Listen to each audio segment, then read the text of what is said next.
আসসালামু আলাইকুম, কেমন আছেন সবাই?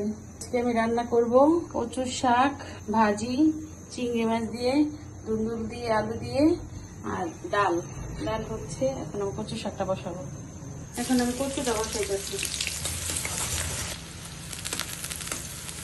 আমি এখানে সব দিয়ে নিলাম, আদা, রসুন বাটা, মরিচ।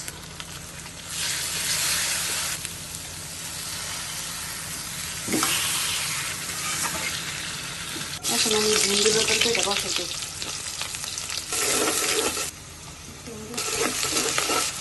হলুদের থাকি, মরিচের থাকি, লবণ, আমি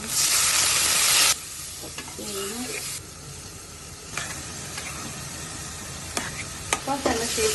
এখন দুন্দুল আলুগুলো দিয়ে দিন।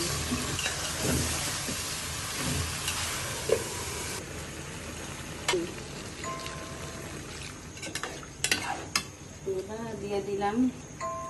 এখন কচুটা আর একটু ভাজা ভাজা হোক। ধনিয়া পাতা দিয়ে দিলাম। শেষ আমার রান্না।